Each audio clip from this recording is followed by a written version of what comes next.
Executive Secretary Salvador Medaldia, Secretary Delfin Lorenzana, Secretary Hermogenes Esperon, General Eduardo Anyo, and the Major Service Commanders, Lieutenant General Donato San Juan II, Superintendent Philippine Military Academy, Cavalier Anselmo Avenido, Chairman, CEO, Philippine Military Academy Alumni Association Incorporated, Cavalier Eric Kagawan, President and CEO, Philippine Military Academy Association Incorporated, Cavalier Delfin Castro, PMA Class 1951, and yours, Sir, my salute.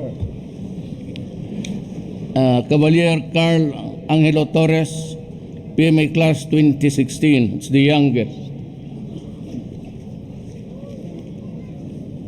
Cavalier awardees, outgoing and incoming PMA Alumni Association Incorporated officers, beloved Military Academy alumni, my beloved countrymen. I am an adopted Dimasupil class of 1967.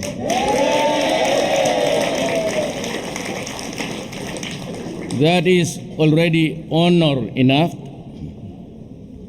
But to be formally adopted by the Philippine Military Academy alumni is a double honor. In my case, because of my long and harmonious relationship with PMA alumni, but not about political consideration. Thank you for clarifying that. Truth to tell, I am uncomfortable receiving awards and recognition for work that I do as a government employee and public servant, because trabaho lang po lahat na ito. The work I do in the service of the people. And somehow, I also feel at home here at PMA because of its mission to train and develop graduates with character and skill. Being a soldier demands an inner strength, a choice to live by courage and principle.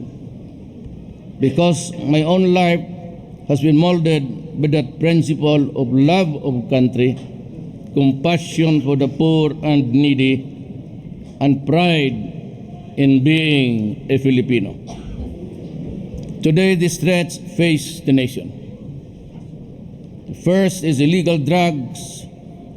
Little did I know that the drug problem was more complex until tens of thousands of drug users started turning themselves in. I directed the PMA with the support of the AFP to conduct a war against illegal drugs, and it was by and large successful. At this point, may I ask the commanding officer to give the order of Tikas Pahinga.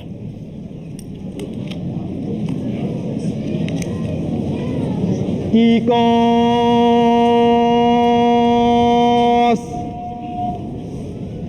No! Mga pinuno, Tikas. No! Thank you. The Sulu-based ASG is focused on kidnap for ransom. The Basilan-based AAG under Hapilon remains focused on assimilating the IS violent today. As I predicted, IS would find its way to the Philippines. ASG leader Hapilon, the overall leader of the ISIS Philippines, however, has been severely wounded in an encounter with the military. I have directed AFP and PNP to continuously contain the ISIS threat to intensified operation using all available assets and resources. This is the only way to secure Mindanao. So let me bring you back to my vision for the nation. As a child of immigrants from Visayas to Mindanao, we hoped for a better life in the so-called land of promise. But now it is threatened by climate change caused by man-made diseases like extractive industries. The rest of the nation is threatened by the widening gap between the rich and the poor, crime, corruption, criminality, and illegal drugs. Government must now deliver goods and services to really serve the people, not just the interests of a few. In the past, our government verged on failure because those who were in the position to help deliberately made wrong decisions which favored only themselves. That is why I promised during my first State of the Nation address, I promise you a comfortable life.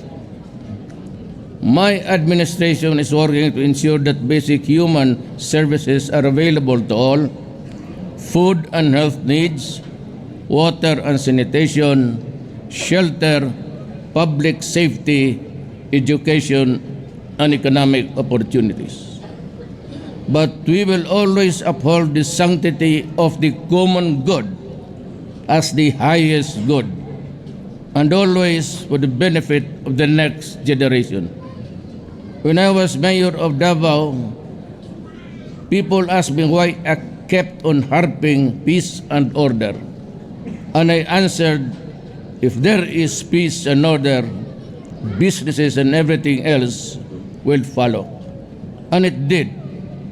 Now I believe what happened in Davao can really happen nationwide, but I need the help of each one, especially the military, not for social control, but protection the citizens from the lawless, the reckless, and the selfish. While I never pretended to be a saint, I know that righteousness and discipline are the foundation of a nation.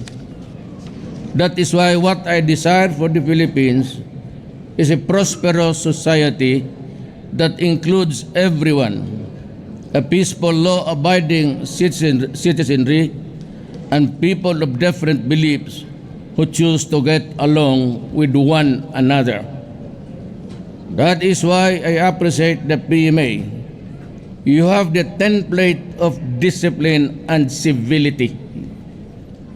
I ask that you continue this tradition, and thank you for inviting me to be part of you.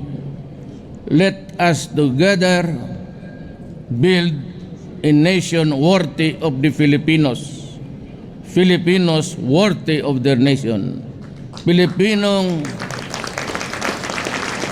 nararapat sa Pilipinas, Pilipinas na nararapat sa Pilipino. Nasod nga angay sa Pilipino, Pilipinong angay sa Pilipinas. Mabuhay ang Pilipinas at maraming salamat sa inyo.